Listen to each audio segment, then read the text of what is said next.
So I was talking to one of my friends, and the conversation somehow ends with me saying that I love Citrus and that it's a fucking masterpiece. That's not a direct quote, but it's basically how I feel about it. And that's a controversial take, to say the least. Citrus is seen as a manga that people don't really enjoy for the story, but more for the quote-unquote content. But I am here to say that that's wrong. Well, at least in my case, because I am a big fan of Citrus, and that's not for the contents or the plot, it's for the amazing writing and story that it has to offer. So hear me out for a bit, will ya? Also, I want to make sure that you get the fact that this video is about this manga. I will be using scenes from the anime as background footage because it looks nicer and it's easier to edit, but this is not about the anime, so don't get that twisted. Basically what I'm trying to say here is anime bad, manga good. Now, in case you're unfamiliar, Citrus is a manga about two girls, Yusu and Mei. Yusu is an energetic schoolgirl with blonde hair, lots of accessories and makeup. I'm mentioning how she looks because it's a very important part to the story. She's a very bubbly and fun person, and she's obsessed with the concept of love, despite or maybe even because she's never felt it before. No matter what, she could never fall for a guy, so she's never had a boyfriend in her entire life. She hasn't even gotten her first kiss yet, and she's like fucking 16 or whatever. But she lies to her friend saying that she definitely has because she doesn't want to appear as weird, you know. Also, do remember the faces of these friends because they'll come up later for about one panel. But you know, I'll give you a second to really soak them up. Done? Great.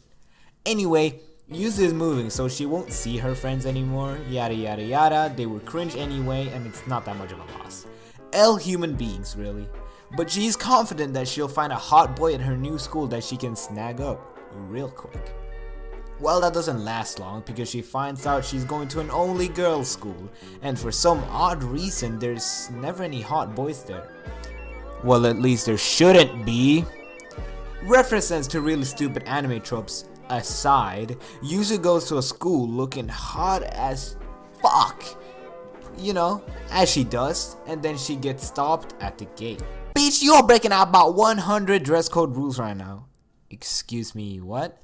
You heard me, your hair cannot be blonde, you cannot be wearing makeup, we all natural here, sister. Your ribbon, your skirt, your blouse, everything is just not it.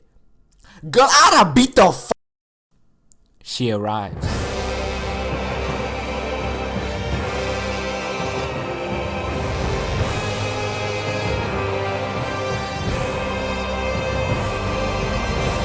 Mei Ahara, the student council president, and the other protagonist of this story. Yes, this is an opposite attract story. What you gonna do about it?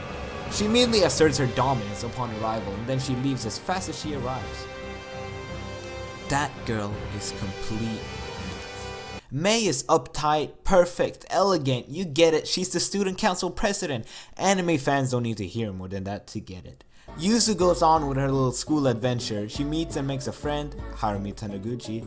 Don't forget about her, she's very important. And she gets her phone back. She saw a hot teacher earlier, so she decides that now that she has her phone back, she would ask for his mail address. But then she sees something she probably shouldn't have.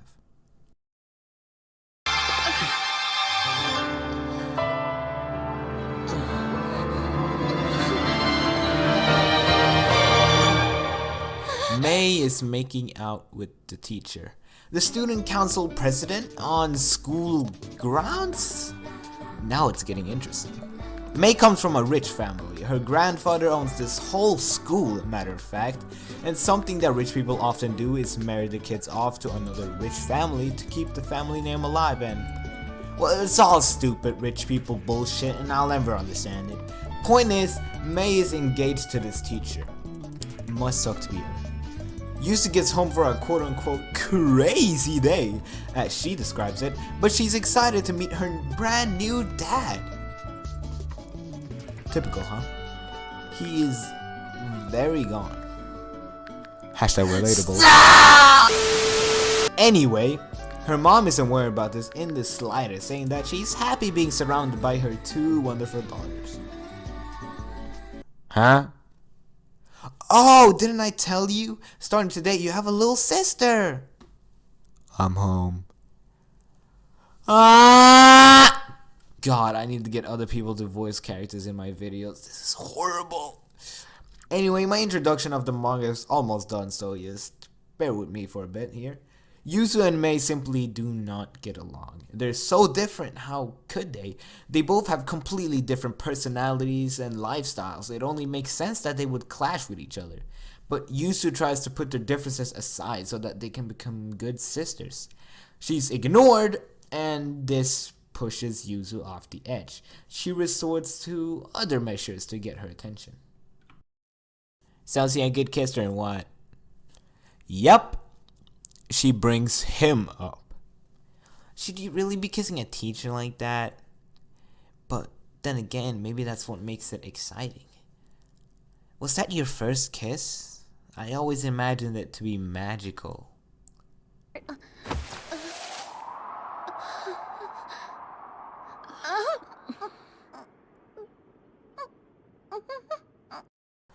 What are you doing, stepsis? After kissing her, Mei walks off with a look of such sadness on her face. What the fuck is going on here?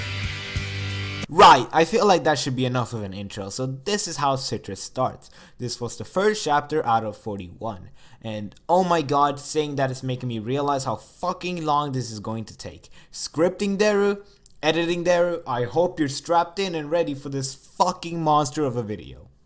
Anyway, getting back on track, Citrus is really good, so if you're interested from what I've told you so far, go and read it, then come back. I'll give you a bit.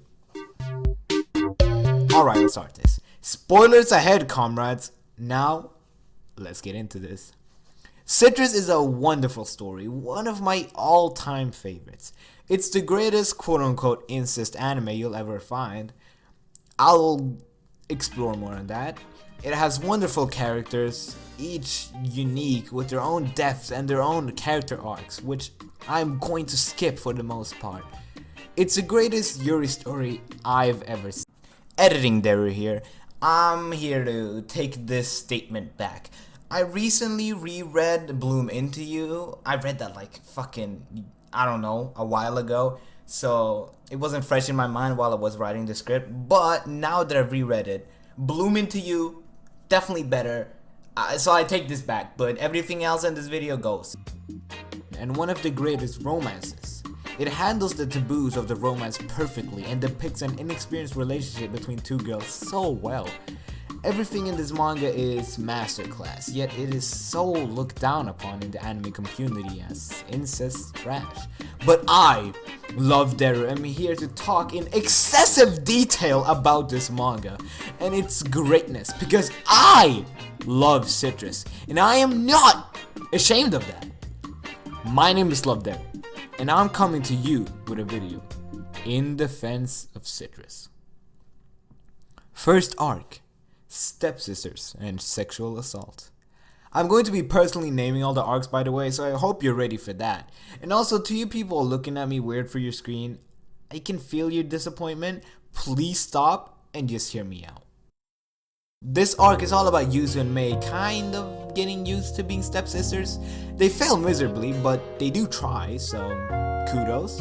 There's also multiple cases of sexual assault for me to defend, so let's stop stalling and get into it. And now that I think about it, that sounded so horrible. Moving on, Yuzu is mad at Mei for, well, kissing her without her consent, and she spends a lot of time just grumbling about that. She's lost in her thought to the point where she walks into a fountain and drags Mei in along with her, which ends up with them both in the bath together. And this just can't end well. Yuzu first for Mei because, well, she's gay. This was kind of obvious from the beginning, so I won't focus on it too much, but in case you're dumb, I'll give you a quick explanation. Yuzu did not fall for man because gay. Yuzu kissed by girl, Yuzu into it, does not realize because dumb. Naked woman in front of Yuzu, Yuzu brain happy. You get it now? Great. That is my explanation on homosexuality. Anyway, Mei senses her lustful gaze and decides, yeah, why not appease her little fancies? She gets slapped. A lot of people look down on Citrus for romanticizing sexual assault, but there's nothing romantic about this. Both the first kiss and this moment were never portrayed as romantic. Mei kissed Yusu without her consent, and Yusu was mad about it for a whole day. They even empathize how uncomfortable they made her in the anime, with her kicking her legs in protest, trying to get Mei off of her, but she just gets overpowered. This isn't romantic. Neither is this. They aren't meant to be viewed as romantic. They're meant to grab your attention, make you ask questions. They're meant to put a bit of a fucked up twist on the story. A manga doesn't become bad because it contains sensitive subjects. It's like getting mad at Ava for portraying depression. I don't really get the problem. A bad way to portray sexual assault would be if she was into it, if Yuzu was happy after getting kissed, if Yuzu let Mei touch her in the bath. That would have been romanticizing sexual assault. This isn't.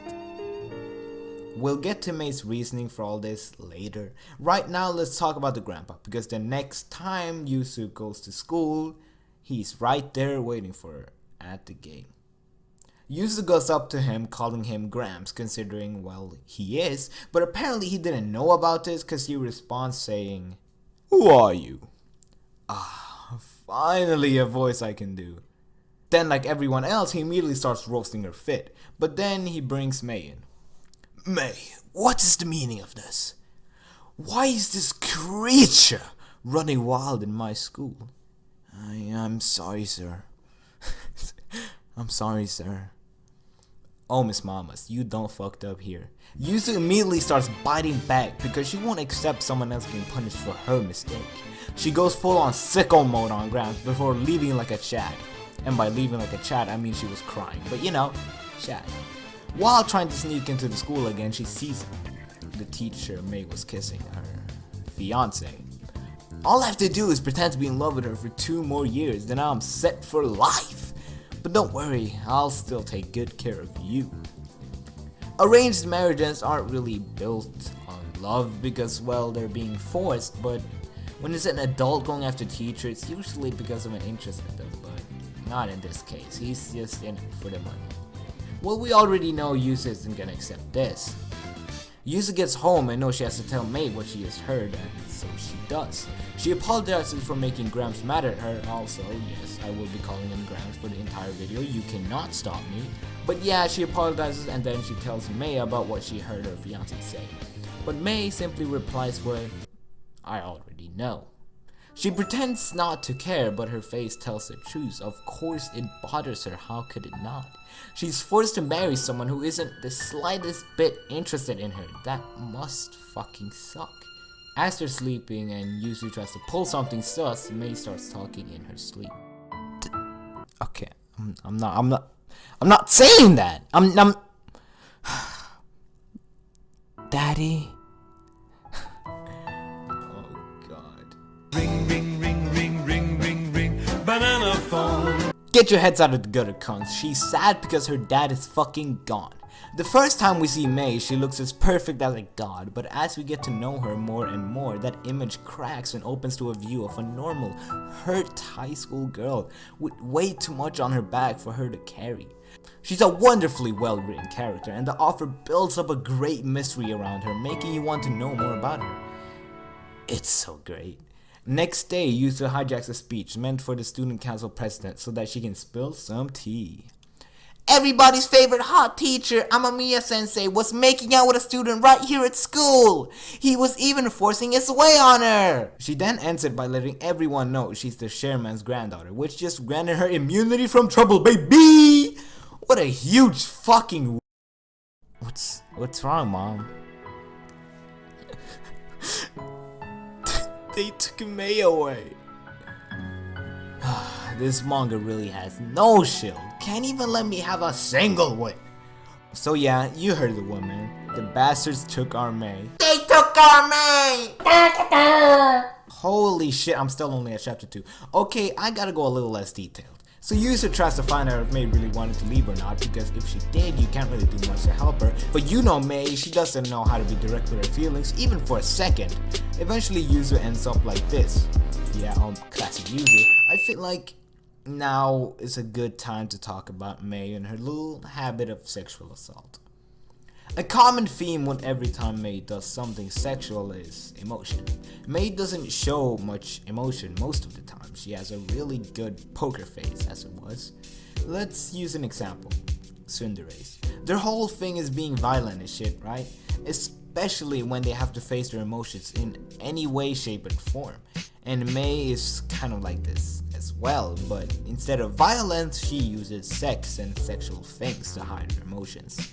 Another reason is wanting to feel needed. Later in the story, we'll learn that Mei has a strong desire to feel needed.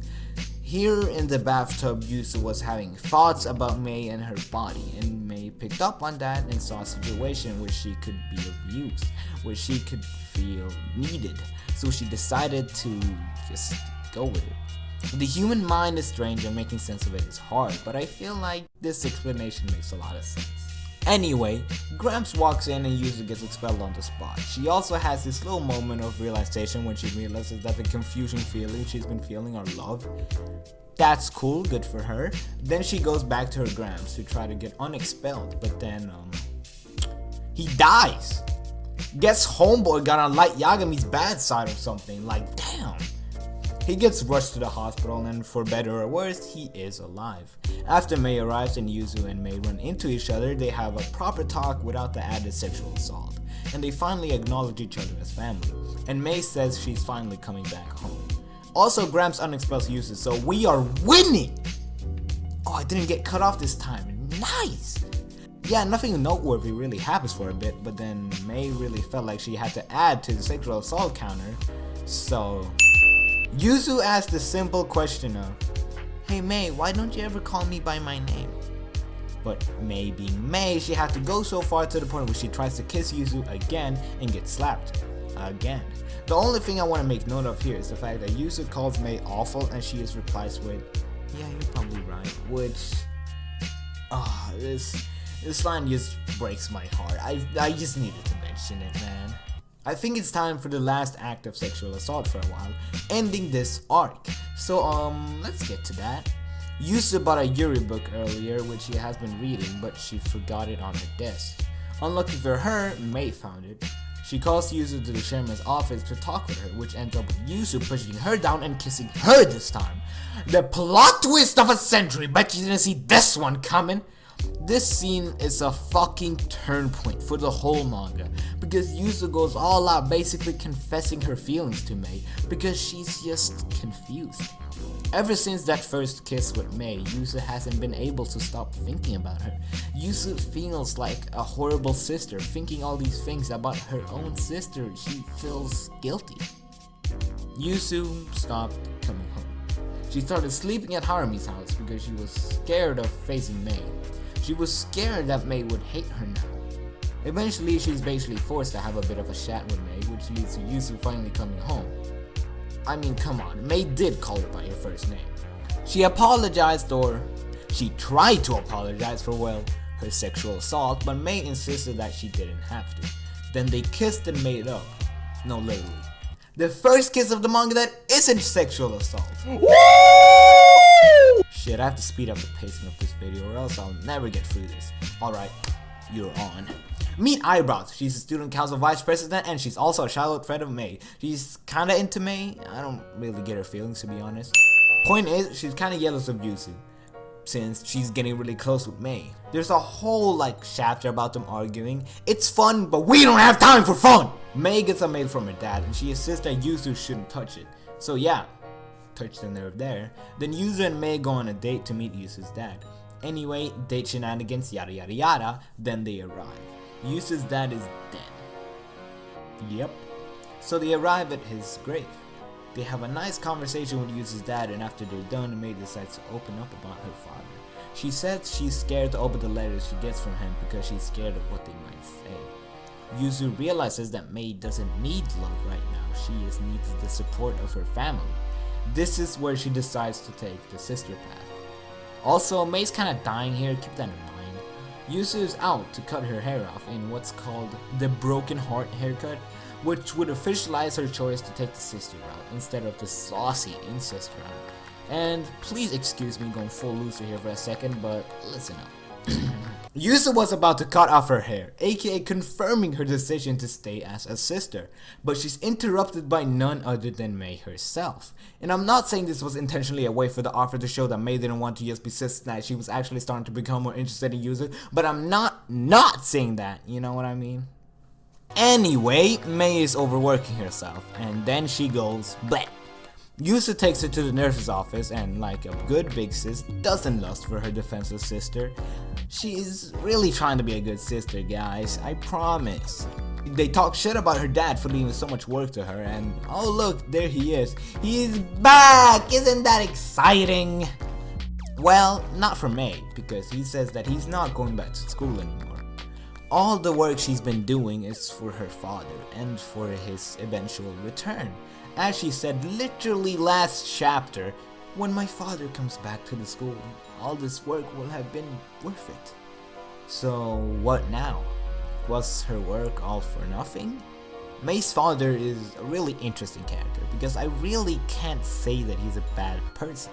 You can't really hate him, but yet he comes and he causes so much pain.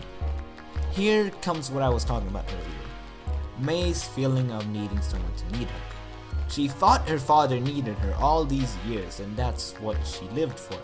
But now that she's lost that, she needs a replacement, so she goes to Yusu, knowing that she has feelings for him. Also, almost forgot, sexual assault counter is making a comeback, baby. I should have also made a Mei gets slapped counter because damn does she keep getting fucking slapped. Yusu wants Mei, but she doesn't want her like this. It's not genuine, it's fake, nobody wants that. This moment also left cracks in Yusu's big sister deal she was trying, which will have effects later. Yusu tries to think of a way to fix Mei's relationship with her dad, and eventually with the help of Harumi's boobs, she figures it out. But after calling her mom, she's informed that he's leaving the country in a mere few minutes. Fuck. She hops on a bike and fucking zooms to her school to pick up Mei. And this scene is really cute, where she uses the speakers to compliment Mei on her hard work, but we ain't got time for all that, we gotta bounce! So she grabs Mei and runs full speed out of there. They make it just in time, and Mei gets to say her goodbyes. She decides to inherit the academy, but not for her father anymore. Now she's doing it for herself. Mei has lived her entire life for others, but now she's doing something strictly for herself. Arc 2, Matsuri the Menace. Matsuri gets introduced in this arc, which is all about her really. She's a childhood friend of Yusu and she decides to pay her a little visit since she quote unquote has time. From the panel, this motherfucker is introduced. She's a fucking menace. Like, bro, just look at her. You don't smile like that unless you're a fucking menace. But her first impressions don't even get close to displaying how much of a menace this bitch truly is. But you'll see that in due time.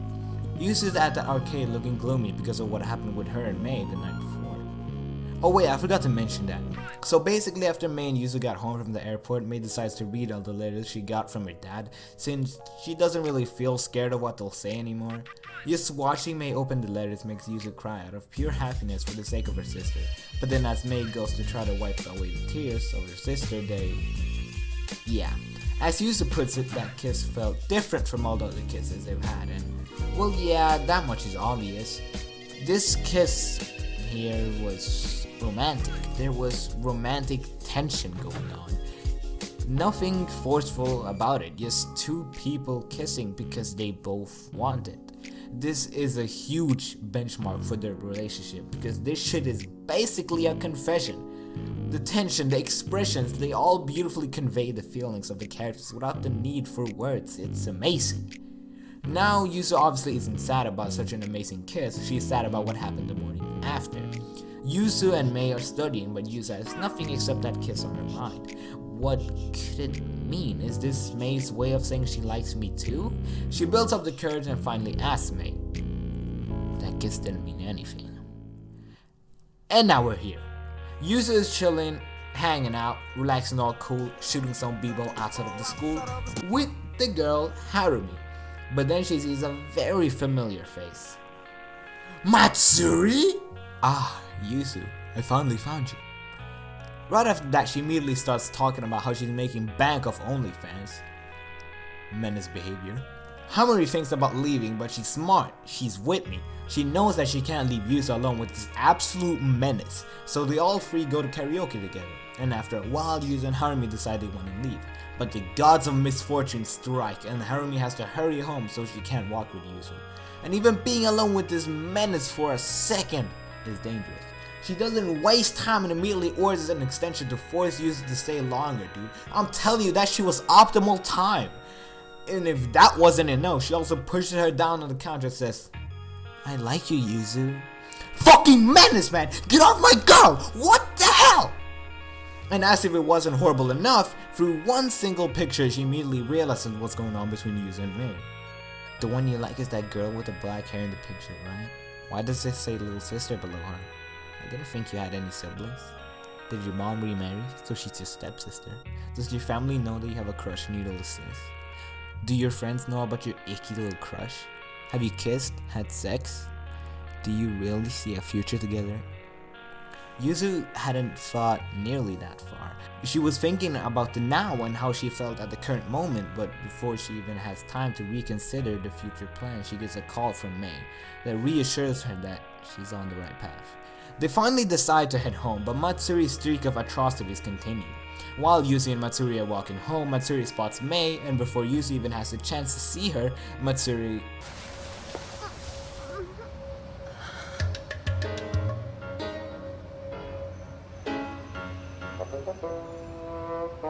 Add that to the sexual assault counter, boys!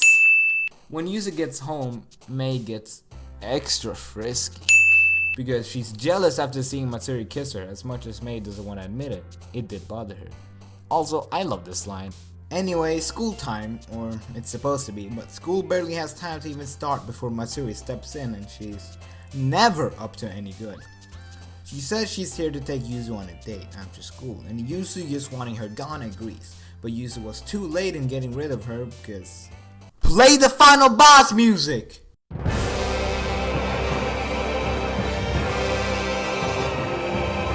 Mei walks in ready to scold the fuck out of some middle school hoe, and Matsuri is the perfect target. She roasts the fuck out of her, spitting facts dating all the way back to like 2020. I don't know when the Thanos beatbox meme was a thing, but whatever. Matsuri agrees and she leaves, but this did not give her a good impression of Mei. And Matsuri being the menace she is, this of course meant she had to get rid of her.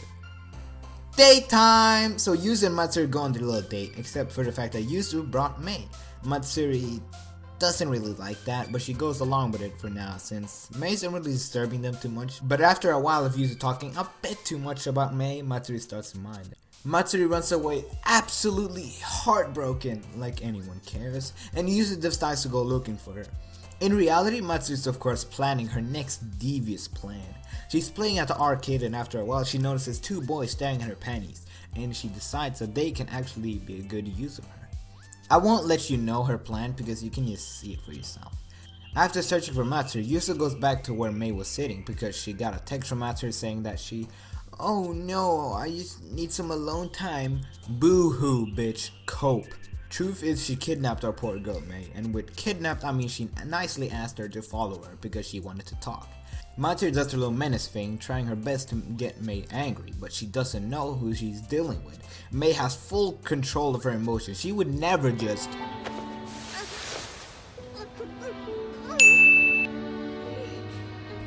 Why? What the fuck? Why would she do that? Oh, she's just taking back the kiss from Yuzu. Aww. This thing actually shocked the fuck out of me the first time. Like, bro, this is so random. What the fuck? Anyway, it turns out Matsuri had the boys from earlier taking pictures of their quote-unquote conversation because she thought Mei was going to hit her. But this works just fine for what she needs it for. In case you're really slow, she needs it for blackmail. Yuzu makes a whole fucking announcement, crying, thinking she lost her sister like an idiot. And oh my god, look at her stupid ass, she's so cute. Mei and Yusu decides to leave without Mayuri for a lot of different very obvious answers I feel like I don't even have to explain to you. And then hand holding. It's Christmas time, everyone! Happy holidays! Yusu is extra excited for Christmas this year since it's going to be her first Christmas with Mei. Yeah, she is that much of a simp. But obviously these plans have to be foiled by none other than, you guessed it, Matsuri! She uses a picture of Mei to make her go on a date with some quote-unquote friend of hers, making it so that she can't make it to the Christmas party. Meanwhile, Mei is on said date, Mayuri is on a date with Yusu because of fucking course she is. But Mayuri being Mayuri, she talks a little too much. She tells Yusu about the fact that Mei is on a date with some man in an attempt to make Yusu only look at her. She sees through it. Let's go apologize. That'd be playing right into her hands. I won't lose to her. People aren't toys. Relationships aren't about winning or losing. Grow up. Yusu gets reunited with a cute little love interest, sister, and they go back home. On the train ride home, when Yusu is sleeping, Mei and Mayuri have an actual civil conversation for once. Well, that is until Mei decides she has to spit facts into Mayuri's foolish ears. Mayuri realizes that Mei isn't a bad person at all, and she might just be good for Yusu. In return for Mei's wisdom, Mayuri lends her a little bit of advice as well. You should be more direct with Yusu. And direct she was. Can you hear the voice of my heart? Yusu, inside me are things that would please and terrify you. Knowing that, do you still want to take a look? This shit is just like, they're gonna do it, they're gonna fuck.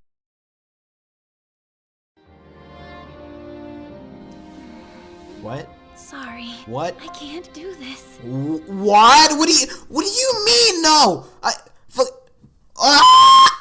Field trip. It's time for arc 3, everyone. The field trip to end it all. I made sure to make it extra dramatic because we've almost finished the anime, which means no more anime clips as background footage. We'll move to only manga, which means the editor is crying. Although the editor is me, so shit. Anyway, getting back on track, Yusu is late to the trip because Mei didn't wake her up like she usually does, because they're like kinda fighting because Mei got blue-balled. Can't even blame her, man. Important character introduction time! Meet Sarah and Nina. Despite what it looks like, they're twins, and Sarah is the older of the two, because anime. Sarah is also late to her trip, like Yuzu is, so they're both riding a train apart from everybody, since they're going to the same place. Sarah talks about how she met her angel and also has to give Yuzu a proper lesson in pride. She also gives Yuzu so much needed advice that will help her get the girl of her dreams. Also, just FYI, Sarah's angel is Mei, so yeah, that'll get awkward later. I promise you that. Yuzu sees Mei and she takes her chance to go talk to her. But like a fucking idiot, she family zones her again! What the fuck? Why would you do this? Did Sarah's advice mean nothing to you? A fucking idiot, I tells ya. Anyway, it's about time I explain her actions a bit. Yuzu is scared. Mei is a girl and Mei is Yuzu's sister. Yuzu is scared of that. Yuzu is scared of dating another girl. Yuzu is afraid of dating her sister because isn't that weird? Maybe she's doing the wrong thing. Maybe they should just stay as sisters. That's how she feels. And with those thoughts weighing her down, she can't muster up enough courage to confess. And she took too long. Sarah had time to confess to Mei before Yuzu and Mei said yes. Mei wants someone that needs her, and as long as Sarah needs her, that's good enough. Or so she thinks. But I want to keep this chronological, so I'll put a pin in that for now. Yuzu goes to take a bath, and there she sees Sarah. They talk about Sarah's success and Yuzu's failure. Yuzu thinks it's pointless because Mei's already dating someone, but Sarah insists that it's never too late to fight for your love. No, I'm This will come to bite her in the ass in a bit. So blah blah blah, bed shenanigans, blah blah, daytime. So Mei is on a date with her new darling beloved and Yuzu has to play homewrecker. So she gotta go. On the way, she's ambushed by Nina. In case you forgot, she's Sarah's big sis who tries to stop Yuzu from confessing to Mei because she wants Sarah to keep her own happiness. Sarah is one of those people that put other people before her, and Nina just wants her sis to be happy. Really cute, really, but who the fuck cares? Yuzu runs into Sarah and they have a chat, and obviously Sarah supports Yuzu on her homewrecking because she's simply too good for this world. Oh my fucking god. Anyway, Yuzu is informed of Mei's location and she's gone to continue her quest of homewrecking. This scene is cute. Can I get away with just saying that? No? Fine. Actually, I don't have anything to say. Well, Yuzu chases Mei down and fucking rugby tackles her into the ground and then confesses her feelings. Mei still refuses to be honest with her feelings, but she agrees to date Yuzu. And now we start Arc 4, Yuri and Dictators. Also, the anime ends with them getting together, so it's manga visuals time. The manga generally looks better in my opinion, but anime is easier to edit, so yeah, editor there is crying. Anyway, I'm gonna skip this arc for the most part because it's all about Harumi and her sister, which are characters we do not have time to get into detail about. So, black hair Yuzu fangirl, she's cool character, argue, domestic abuse, argue, good shit, argue, happy end of arc. The only thing that has changed is that Yuzu is no longer breaking any dress code rules because they've been changed. So yeah, that's not really important, but you know. Arc 5, dating your sister isn't easy. Anyway, date time! Yuzu writes a notebook called The Fall in Love with Mei and Live Happily Ever After Plan. Provisional. In there she writes instructions for a perfect date and plans to use them to go on a perfect first date with Mei. But then Mei finds a notebook. But still, Mei agrees to go on the date. The day of the date comes and Mei still has a notebook. She's planning to follow the notebook to the last detail. I'm not gonna go through the date. If you wanna see the date cuteness, go and read the manga, coward. Anyway, they have a very weird date. A date that's planned from the beginning to end will obviously feel weird, especially when both people acknowledge it as planned. At that point, it's more like they're recording a scene for a TV show. It all feels superficial. Yuzu gets sick of the notebook and fucking yeets it into orbit. Mei follows after it. Mei has never been in a relationship. She's inexperienced. She doesn't know how to go on a date either. So, as she puts it, she's lost without the notebook. And it's so fucking cute. That was your cute break. Now it's time for more angst. Yuzu gets a part-time job to save up for a ring so that she can give it to Mei. And after a month of hard work, she finally has enough. She goes to buy a ring, and on her way back, she meets her old friends. You remember those two girls I told you to remember earlier? Yeah, it's them! They have a nice conversation with Yuzu talking about how she's dating someone now and how happy she is at her new school. For one, she's not lying about dating someone and she's about to show them pictures of her cute little girlfriend, but then...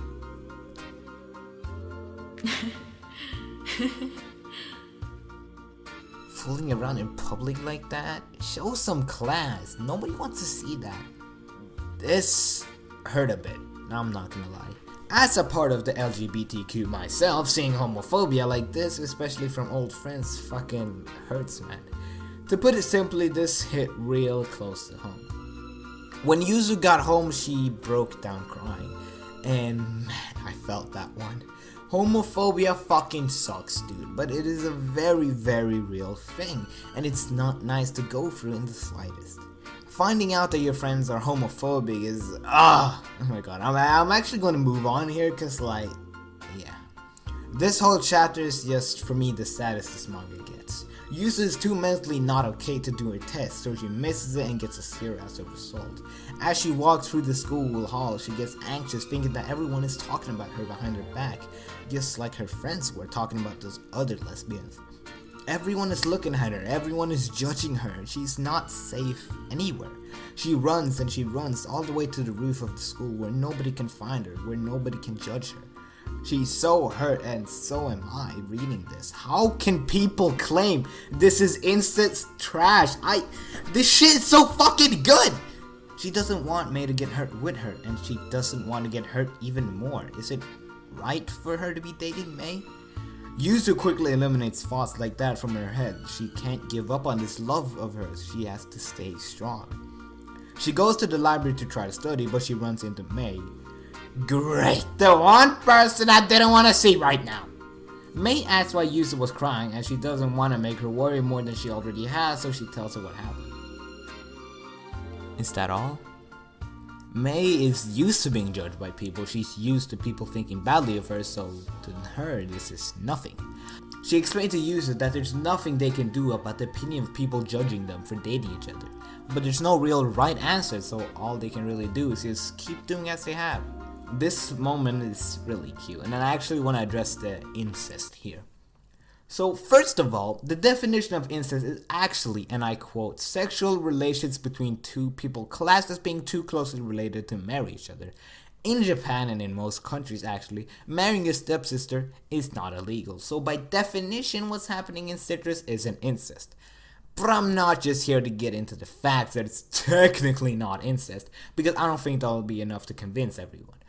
To me, the thing that makes incest weird is the concept of falling in love with someone who you have been raised with as family. Let's drag in an example here. Kiss X Sis. This anime fucked up in many ways, but right now I just want to focus on the incest. In Kiss X Sis, the main characters are Keita and his twin sisters Akko and Riko. The thing that's wrong with this is the fact that these motherfuckers have known each other since they were kids. Like, look at this motherfucker. What the fuck?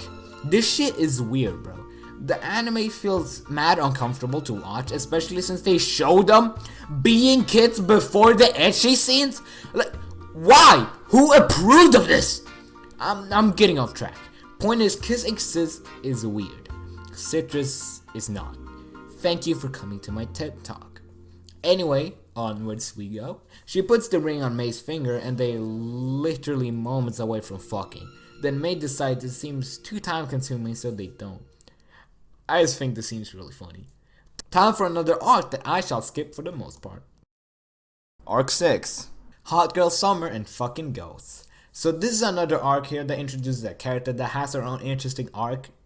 But we don't have time for her, so we're going to ignore her for the most part. Alright, let's go! Used to go to a summer school and Ghost character of arc here. Bask in her glory. Now we move on to festival. Ghost Girl gets sus of Yuzu and Mei gets clean. Yuzu gets stressed that Ghost Girl will find out, so Yuzu does a bit of neglect play. Yuzu and Mei sneak off to make out. Ghost goes cock mode and watch them. Mei says Ghost is in love with her, and then that's basically the end of the arc. We're actually approaching the end here, so let's get this shit, lads. Arc 7, pillow fights and hot makeout sessions. Sessions? Whatever, hot makeout sessions. Yeah, that works. All that is the title, by the way. You need the doubt and confusion. Anyway, this chapter is all about what is called the summer sleepover strategy. So basically, the whole gang is going on a bit of a vacation, a trip, if you will. This is organized by the manager of Yusu's old part-time job, who is a prominent character, by the way, so let's get into it. Actually, they just hang out for most of it, but when it gets dark, that's when it's time for angst. So Yuzu and Mei are getting frisky in the bedroom, but while this is happening, Matsuri is finding out some horrible truths. Eyebrows and Ghost Girl are having a conversation about their arranged marriages, and then Matsuri heard Mei's name and instantly her heart dropped. Mei already has a fiance? Hope you guys didn't forget about that little detail. Matsuri doesn't change her facial expressions from her shocked and heartbroken face for the rest of the trip. And even after that, basically the entire arc. She can't shake how sad she feels for Yuzu. Matsuri is a good friend and she cares about Yuzu really deeply. Her character is introduced as this crazy psycho bitch who's just out to ruin our favorite little ship. But as she shows up in more and more chapters, little by little, she grows into a truly caring individual who couldn't wish for anything but the best for her friends. Also, she's really fucking cute. Arc 8.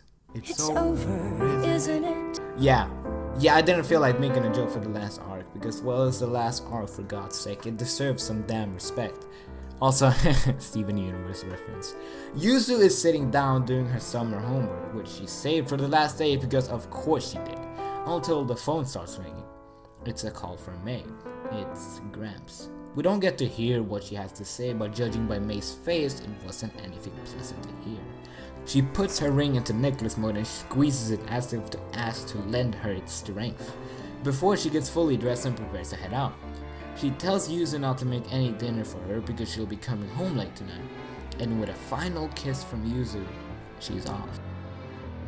As she's walking, Graham sees her and picks her up on the way, since, well, they're heading to the same place. As you may have figured out already, it's about her arranged marriage.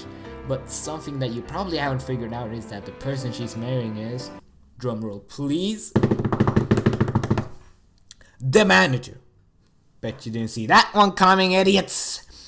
Well, surprisingly enough, the fact that she's marrying the manager doesn't have that big of an effect since, well, it won't change the fact that they're getting married and the fact that Yuzu will be left alone. Sure, this does mean that she'll at least be treated well, but still not what she wants.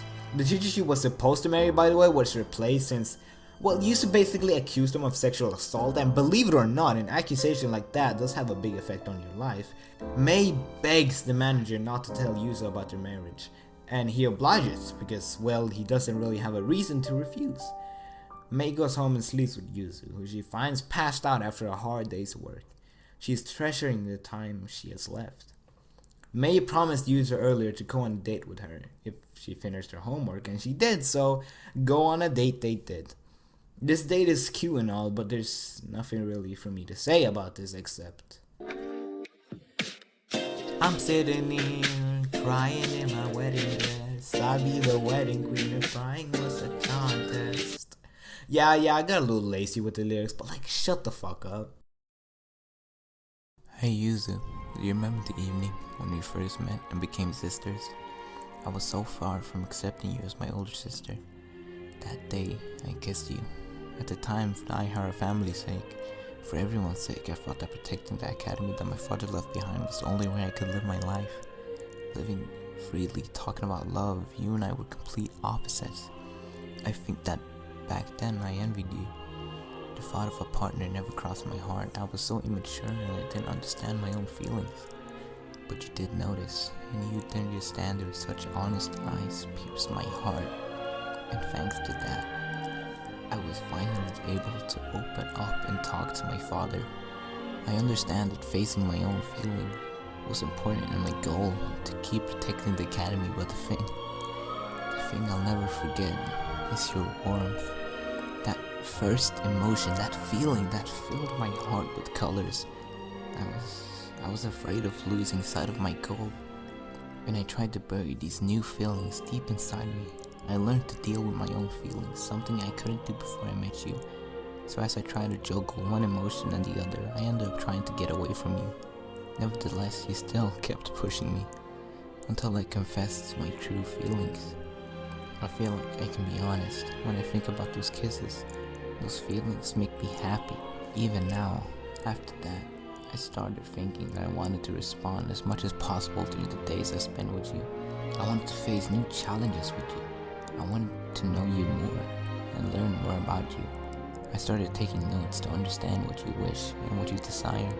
The ring you gave me as a present is an irreplaceable treasure. Even if it was only 1 minute or 1 second, everything felt so new and fun when you were by my side. I can't go back, now that I'm so full of you. I started to become aware of that occasional pain I felt in my heart, because I knew that kind of grateful love would end up hurting you in the future. My feelings for you have gotten strong enough. I think about you with love, and now they've become so intense it's unbearable. In the near future, I will have to marry my fiancé in the Aihara here. I talked to Mom, and she knows everything about the marriage. I asked her not to tell you anything, not until you read this. This is the last answer I can give you from now on. I must follow the path I chose. Both at school and during family encounters, I'll try not to get too close to you. I can't see your face anymore because I know my resolution would falter. So I decided to write on this notebook about my feelings and all the things I needed to tell you. Please forgive the weakness of your cowardly, selfish little sister. And lastly, I'm glad that we're still together as sisters. Even if our hearts are far away, I hope you will be happy with the people you love. Thank you, Yuzu. Goodbye.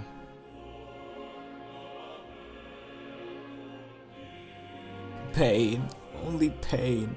Reading this chapter, reading this letter, it just felt so real. There's something about how it's worded that adds such complex emotions to it. It feels like it can't be fiction. This feels like an actual letter, a real person with real feelings wrote to convey said feelings to another person in the most honest way possible. Mei has always been the quiet poker face type to hide her feelings, but as we spent more time with her in this manga that changes slowly but surely, she expresses more emotions.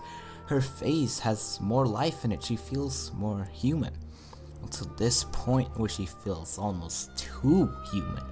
This letter still gives me chills, even reading it now for this video, because of how fucking well written it is. Thank you oh so much for coming to my TED Talk. 6 months later, yes, 6 fucking months, half a year, bro. Yusa's alone in her room, looking fucking done with everything, when she gets a call from Sarah. Sarah says she's going to Tokyo and was wondering if she could stay at Yusa's for the time being. Yusa, being the nice little girl that she is, she agrees, and then they show up. Not just like instantly, but you know. And you know, shit's serious when they gotta bring in Sarah. After all, it's her fate to put Yusa and Mei together. They hang out, but after a while Sarah decides it's time to ask about Mei. Then she sees on Yusa's face that something is wrong. Yusa decides that Sarah deserves to hear the situation. Up until now I made it a point not to read out anime speeches, and I will continue with that. If you want to hear a speech, go read the manga, cowards. But point is, Yusa is sad, Mei is sad, this is all no good. And after a good cry and a good sleep with the homies, Yusa is filled with determination and decides that it's time to retrieve her cute girlfriend. Step 1. Speak to mom. Yusa goes to her mom to tell her the truth. She needs the support of everyone close to her if she's going to pull this plan off. Her mom has always been a prominent character, acting as a main support for both Yusa and Mei on multiple occasions, so having to hear her reaction to her daughter's dating had me on my toes. What if she says ew, you know? Luckily we do not live in that timeline because her mom accepts it. Her mom can relate to her in a sense, so she tells a story from when she was young. When Yusa's mom met Yusa's father, they were about that age that Yusa's at now. Most people around her was against dating him, telling her that he was no good and she deserved better, but she was happy with him and she didn't let the opinions of others sway that happiness. She believes that this is the right thing to do. This is the right path for Yusa, since she shows it herself. Step 2, daddy. And honestly, I'm not gonna lie, I would call this man daddy if he asked for it. I'm just saying. The dad being the cool motherfucker that he is, he's also cool with it. I mean, this makes sense. His whole thing was being obsessed with living your life how you want and blazing your own trade, dude. So there's really no reason for him to say no here. It just doesn't fit his character. Now, with the parent support done, it's just time for the friendos. So step 3, friends. First friend is Harumi. At first, Yusa thought it would be easy to just go up to Harumi and tell her the truth, since she is her best friend after all, and she wouldn't judge her no matter what, right? Right? Remember back to when Yusa met her old friends again for the first time in a while. That incident in that chapter fucked her up, and as much as she thought she was over it, she still has lasting damage left over, which has made this harder for her than it should have been. After a bit, she gets over her cold feet and decides to tell Harumi, and to no one's surprise, of course, she's not gonna judge. The last person she has to get is Fangirl Sam. If you remember her, the only reason I'm mentioning her is because while she's being recruited, Mei sees them from the window and immediately realizes what they're trying to do. She calls up the manager and begs him to move the wedding forward. She doesn't want to give him a chance here. The gang is sitting, discussing plans on how to take Mei, and before they have time to make too much progress, they get a call from Eyebrow Shan. She tells them that Mei has just signed a withdrawal form and is not coming to school anymore. They don't have any more time. They have no plan, no time, only a single and absolute goal in mind, which they have to accomplish. Matsuri makes quick work of figuring out where Mei is, and then they're off. Ghost Girl calls for a vehicle since she's like ballin'. I didn't mention that because it seemed like a stupid detail to mention, but here we are. Yusa and Harumi and Matsuri get in the car, and just when they think they're safe, they get into a traffic jam. Harumi didn't want to have to do it, but she calls on her sister for help. Her sister dashes over there in record time with 2 motorcycles. Take Matsuri with you. When it really comes down to it, she'll be more useful. This is where Matsuri completes her fucking arc. This is where Matsuri's character finally gets to be laid to rest. Her arc is complete. She went from an annoyingly horny bitch that was so desperate to try to split up Mei and Yusa to the leading cause the whole operation has worked so far. Here she stands as the only one by Yusu's side in one of the most important moments of her life. She's finally gotten as close as she possibly can, and to me that's a huge win for the Matsuri Nation. Anyway, getting back on track, Matsuri does her iconic lying and manipulation thing to get Yusu inside, and while she distracts this old lady, Yusu wants to finally finish this story. This is the only part of the story where the fact that the manager is May's fiance plays a part. Actually, I guess it also played a part in them finding May, but yeah, whatever. May tries to get Yusu's phone out, but the manager insists that she should at least listen to what he has to say. As I said before, I refuse to be that species, and this is a long one, let me tell you, but TLDR, marry me. Yes! If you have watched this far into the video and you're not cheering with me, I have no idea what you're doing here, because I was so happy the first time reading this. After all the struggling, it was finally time. After getting home, May finally says the 3 words that were long overdue this entire manga. I love you. And with that, the church bell rings in the distance as the story wraps up. The character arcs are finished. It all ended up in a nicely put little package where Yusu and May could finally have their happily ever after.